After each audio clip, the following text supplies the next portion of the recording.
je m'appelle Lies Medei, je suis directeur de la stratégie de l'entreprise SafeBear, une entreprise qui a mis au point un dispositif innovant pour lutter contre le cyberharcèlement.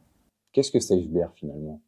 Alors SafeBear, c'est une entreprise qui a été fondée en 2022 et qui part d'un constat, c'est qu'en France, nous avons un phénomène qui est grandissant, un phénomène sociétal de grande ampleur, qui est le cyberharcèlement. Évidemment, ça s'est développé avec les outils numériques. Et 2-3 chiffres, juste pour un peu poser un peu les choses. Nous avons à peu près entre 42% et 56%, selon les études, des Français qui déclarent avoir déjà été cyberharcelés. Vous voyez, donc c'est énorme. Parmi elles, on compte à peu près entre 4,5 millions et 5 millions de personnes qui déclarent avoir déjà porté plainte. Et en 2021, source du ministère de la Justice, il n'y a eu que 54 condamnations. Donc vous voyez le gap qui est énorme. Et là, on se dit, mais c'est pas possible. Qu'est-ce qui se passe? Est-ce que la loi est adaptée? Pourquoi, finalement, on a si peu de condamnations? Donc SafeBear, chez SafeBear, on a réfléchi un peu au problème et on a trouvé une solution. C'est quoi cette solution? Alors, cette solution, c'est un outil numérique qui part du principe que la preuve est le problème vraiment fondamental pour parvenir effectivement à obtenir justice lorsqu'on est cyberharcelé. Évidemment, puisque les captures d'écran ne sont pas recevables, elles peuvent être falsifiées, et puis surtout, il faut être à charge et à décharge. Donc vous pouvez être cyberharcelé, dire voilà, je suis harcelé, mais finalement, est-ce que c'est pas vous qui avez commencé aussi à harceler? Donc il y a un vrai problème autour de la preuve. La deuxième chose, c'est que la loi est particulièrement sévère. Hein. Vous savez, en France, lorsqu'il y a un problème, on se précipite pour voter une loi, et en général assez sévère. Et bon, vous risquez jusqu'à 3 ans de prison lorsque vous harcelez quelqu'un. Et lorsque vous avez un jeune de 15 ans qui harcèle un autre jeune de 15 ans, elle ne peut pas le mettre en prison pendant 3 ans. Donc évidemment, la justice a plutôt tendance à classer les affaires. Mais c'est vraiment la preuve, le problème. Donc nous, on est parti du principe qu'il fallait mettre au point un dispositif qui allait permettre aux victimes d'obtenir des preuves. Donc SafeBear, c'est un outil qui permet, grâce à une intelligence artificielle que nous avons développée, de détecter sur les réseaux sociaux, et pas uniquement, et j'y reviendrai peut-être tout à l'heure, tous les propos problématiques, toutes les agressions verbales, qui vont de l'insulte jusqu'aux menaces, de les détecter, de les analyser, et de caractériser le phénomène de harcèlement. Et puis, troisième élément, nous stockons ces informations de manière automatique dans un dispositif cryptographique qui permet de certifier l'authenticité des preuves. Voilà. Et dès lors que vous êtes abonné à l'application donc détecte, alerte, et puis ensuite va stocker l'information. Et si demain vous voulez aller porter plainte en gendarmerie ou dans un commissariat de police, lorsque vous êtes face aux gendarmes, vous déposez votre plainte, vous entrez dans l'application juste le nom, le prénom du gendarme, et ensuite automatiquement, parce que on connaît les adresses email des gendarmes et des commissariats de police, il va recevoir automatiquement sur son ordinateur les informations horodatées, enfin avec tous les éléments. Voilà. Ce qui permet de constituer un dossier de preuve et ensuite, évidemment, de porter plainte de façon efficace. Voilà un petit peu le dispositif que nous avons mis au point. La prouesse technique, elle vient du fait que nous nous connectons sur les réseaux sociaux sans l'accord ou l'autorisation, on va dire, des plateformes, puisque celles-ci sont très jalouses de leur sécurité et ne veulent pas qu'on vienne pénétrer dans leur dispositif. Néanmoins, avec l'accord, évidemment, le consentement de nos utilisateurs, nous on a mis au point des systèmes qui nous permettent de rentrer, notamment sur les messageries privées, parce que c'est surtout là que ça se passe. Pour cela, vous utilisez quoi? L'IA? Comment ça fonctionne? Alors, il y a de l'intelligence artificielle, il y a de la cryptographie. Alors, l'intelligence artificielle, elle repose sur des langages. Nous disposons aujourd'hui, je peux l'affirmer, probablement de la base de données la plus complète au monde en ce qui concerne tout ce qui est propos, insultes en langue française. Mais aujourd'hui, on maîtrise à peu près une vingtaine de langues. SafeBear, évidemment, c'est une entreprise française. Bon, on a pris un nom un peu anglophone parce que notre vocation, c'est aussi de nous développer et de nous déployer à l'international. Mais c'est en France qu'on constitue le modèle. Ça fait 2 ans et demi de recherche et développement. Ce que nous faisons intéresse beaucoup les pouvoirs publics, parce que comme vous le savez, ça a été souvent une cause prioritaire pour les gouvernements. Donc la solution a été présentée à l'Élysée, elle a été présentée à Matignon, elle a été présentée même à la Commission européenne. Donc voilà. Donc pour l'instant, on est sur la France, mais on est sollicité dans certains pays européens. Au niveau des plateformes, elle est utilisable sur toutes les plateformes? Pour l'instant, nous couvrons X, Instagram, Snapchat et TikTok. Va venir prochainement WhatsApp et Telegram. Dans notre roadmap technique, on projette également de faire la vidéo et l'image, ce qui va nous permettre de lutter aussi contre la pédocriminalité, aussi, qui est un fléau terrible. Et puis, on va augmenter le nombre de langues aussi. On va essayer de passer à peu près à 40-50 langues. Facebook? Alors, Facebook, oui, c'est une plateforme qui est très fréquentée, mais peu par les jeunes. Comme vous le savez, la fréquentation est assez vieillissante. Finalement, c'est plus Messenger, la messagerie de Facebook qui serait plus concernée. Bon, c'était pas une priorité, mais ça viendra un peu plus tard. Voilà. Au niveau de la gestion des données, comment vous garantissez une...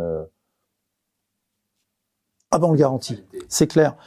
Si vous voulez, on s'attaque à un sujet extrêmement sensible, parce que là, on va s'immiscer quand même dans la vie personnelle, privée des gens, sur des problèmes quand même difficiles. Donc, il est évident qu'on préserve vraiment les données personnelles. Il est hors de question qu'on fasse commerce de celles-ci.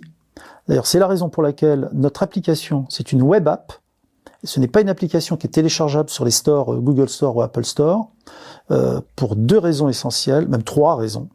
La première, c'est que ces plateformes exigent qu'on utilise certains de leurs outils qui leur permettent à elles de siphonner des données. Donc ça, nous, c'est hors de question. La deuxième raison, elle est d'ordre financier, puisque pour être présent sur ces plateformes, elles prennent des commissions importantes, ce qui aurait augmenté le prix d'abonnement de notre service. Et ça, nous, on a toujours voulu essayer d'être le plus bas possible pour permettre au plus grand nombre de pouvoir se l'offrir. Puis la troisième raison, c'est comme vous l'avez compris, comme on va se connecter sur les réseaux sociaux sans l'autorisation des plateformes, elles mettent régulièrement à jour, leur système de sécurité, etc. Donc on joue au chat et la souris, donc nous on fait beaucoup de mises à jour. Donc à chaque fois qu'il y a des mises à jour, si on devait télécharger sur des plateformes, il faudrait retélécharger, etc. Alors que là c'est transparent pour l'utilisateur. Pour l'utilisateur, comment ça se passe? Alors c'est très simple. Il vient sur notre site web, donc safebear.ai, .ai parce que intelligence artificielle. Là, d'abord, il y a plein d'informations, il y a de la prévention, il y a plein de conseils aussi sur ce site. Et ensuite, il peut s'abonner sur le site. Donc, il clique sur s'abonner. Il va rentrer dans l'application. Il y a une petite fiche d'inscription, nom, prénom, date de naissance, adresse email, un mot de passe. Et ensuite, il y a tout un parcours, un processus d'abonnement. Il peut choisir entre un abonnement annuel à 4 € par mois, ce qui fait 48 € par an, ou un abonnement mensuel, là c'est 10 €. 10 € pour essayer l'application, et puis ensuite il peut basculer effectivement sur un abonnement annuel qui est beaucoup moins cher. À partir de là, il va connecter ses réseaux. S'il est sur X, il aura une fenêtre où il va connecter ses réseaux. Alors ça prend un petit peu de temps, quelques minutes de connexion, et ensuite l'application, voilà, elle sera là, qu'il ouvre ses réseaux ou pas, elle va travailler. Voilà, elle va repérer, détecter tout ce qui se passe de négatif, de problématiques sur ces réseaux. Mais elle va revenir sur les messages précédents, ça va vraiment être à jour de l'application. Alors, le jour où vous vous abonnez, c'est ça qui est extraordinaire aussi, le jour où vous vous abonnez, on remonte 30 jours en arrière. C'est-à-dire, immédiatement, vous allez ressortir tout ce qui s'est passé au cours des 30 derniers jours sur votre application. Par exemple, si vous êtes victime actuellement de cyberharcèlement, vous pouvez immédiatement avoir des informations, des preuves et pouvoir aller porter plainte dans les heures qui suivent. Vous avez récemment fait des levées de fonds et déposé des brevets internationaux. Oui, tout à fait. Pourquoi ce choix? Alors les brevets, c'est important parce qu'il y a beaucoup d'innovation dans ce qu'on a fait. 2 ans et demi de recherche, on a investi près de 3 millions d'euros quand même. 3 millions d'euros, faut les valoriser aussi et se protéger. Alors les brevets ne vous protègent pas complètement parce que d'abord c'est la durée limitée. Donc on a 2 brevets qui sont déposés à l'international. Ce qui nous fait gagner un peu de temps, c'est-à-dire on est un peu en avance puisque ce que nous avons fait est unique pour l'instant dans le monde. Il y aura probablement une concurrence à terme. Les levées de fonds, elles nous permettent de financer tout ce qu'on a fait. Et la particularité de Cyber, c'est que les levées de fonds qui ont été réalisées depuis l'origine sont des levées de fonds auprès de business angels, des gens comme vous et moi. C'est vraiment un microcosme de la société française. Vous avez des avocats, des gendarmes, des retraités, des instituteurs, bref, des gens, un peu tout le monde. On a 93 actionnaires qui sont réunis dans une holding et qui ont donné du sens à leur investissement. Voilà. Faut reconnaître que tous ces gens, la problématique leur parle. Quand je vous dis que vous êtes à peu près 56% des Français qui ont déjà vécu des situations de ce genre, on a bien compte que c'est tellement énorme que voilà. Donc on peut penser aussi qu'il y a une sensibilité au sujet parmi nos actionnaires. Vous en êtes où finalement sur le marché aujourd'hui? Alors aujourd'hui, notre stratégie, elle consiste à faire du B2C, c'est-à-dire à faire une offre aux particuliers, mais surtout à faire ce qu'on appelle du B2B2C, c'est-à-dire passer par des partenaires déjà installés qui vont proposer notre application dans le cadre d'un package, par exemple. On est en discussion très étroite avec un certain nombre d'acteurs très puissants sur leur secteur d'activité. Ça peut être des télécoms, mais aussi du monde d'assurance, le monde de l'assurance. On est en relation aussi avec des collectivités territoriales qui, comme vous le savez, ont en charge pour les régions les lycées, pour les départements les collèges, et le monde du sport aussi, qui est un monde aussi qui est très concerné par le sujet aussi, donc des fédérations sportives, des clubs. On annoncera des choses officiellement qui sont en cours qui vont se signer. Mais voilà. Donc en fait, tous ces acteurs-là sont très intéressés par ce que nous faisons et on imagine de les intégrer dans des. On y reviendra. Je peux pas en dire plus pour l'instant parce qu'il y a des négociations confidentielles. Et puis, ce sont des avantages concurrentiels pour eux dans leur secteur. En termes d'objectifs, donc le développement, ça va être commencer par la France, puis s'étendre à l'Europe et pourquoi pas au-delà. Absolument. Alors nous sommes pour la France, là on y sommes. On est déjà sollicité par des Britanniques. Savoir que la Grande-Bretagne est probablement le pays sur le continent européen qui est le plus sensibilisé à la question. Ils sont très en avance. C'est un vrai sujet en Grande-Bretagne. Donc on est sollicité par un acteur britannique qui travaille autour de la sécurité justement dans les écoles. Donc là on est en discussion.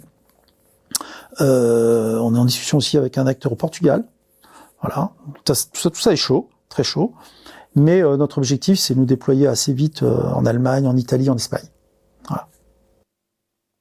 Au-delà de l'application, est-ce qu'il ne faudrait pas plus de sensibilisation? Tout à fait. Nous participons à cela, puisque à travers nos médias propriétaires, sur nos réseaux sociaux, la sensibilisation c'est très important parce qu'il faut prendre conscience effectivement du problème et surtout de ce que ça provoque chez les gens, le harcèlement. Ça, on n'en parle pas suffisamment, puisque dans les médias, on parle surtout lorsqu'il y a des drames extrêmes, une fois de temps en temps. Mais la réalité, c'est que quand on subit du harcèlement, ça porte atteinte à votre santé mentale. Donc tout ça est documenté cliniquement, etc.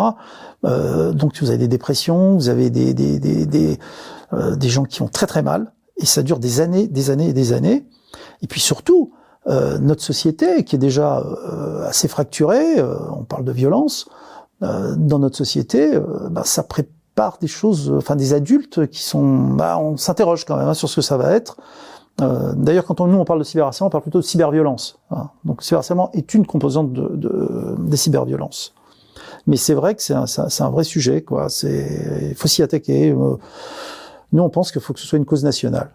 Beaucoup de prévention, beaucoup de vigilance autour de ça. Et nous, on observe que c'est surtout les parents qui sont très préoccupés. Les parents d'enfants, Mais ça concerne aussi beaucoup les adultes, hein, notamment les femmes. J'ai parlé des réseaux sociaux, mais nous, on s'intéresse aussi aux sites de rencontres et également aux plateformes de jeux en ligne. Et là, vous avez, c'est très mixte, hein, là aussi. Ça concerne chez les adultes, les femmes, les minorités visibles aussi, les minorités aussi sexuelles, les orientations sexuelles, etc. Et quand vous additionnez tous ces gens-là, ça fait beaucoup de monde, en réalité, qui est concerné. Donc là, on parle des particuliers, mais nous sommes en train de développer, en utilisant les mêmes technologies, une solution pour les entreprises. Parce que dans les entreprises aussi, nous avons du harcèlement et du cyberharcèlement. Donc notre solution, elle vient se plugger sur les messageries collaboratives professionnelles, type Teams, Slack, etc., pour là aussi détecter s'il y a des propos, des injonctions qui aboutissent à ce qu'on appelle les risques psychosociaux. Hein, il faut savoir qu'en France, les risques psychosociaux, ça représente une part énorme des arrêts maladie. Voilà. Donc, en mettant en place ce type de dispositif, c'est aussi réduire les arrêts maladie qui représentent, alors les chiffres qui sont un peu anciens que j'ai en mémoire, près de 3 à 4% du PIB. Vous vous rendez compte, c'est des milliards d'euros. Et puis voilà, hein, pour éviter les burn-out, etc., etc.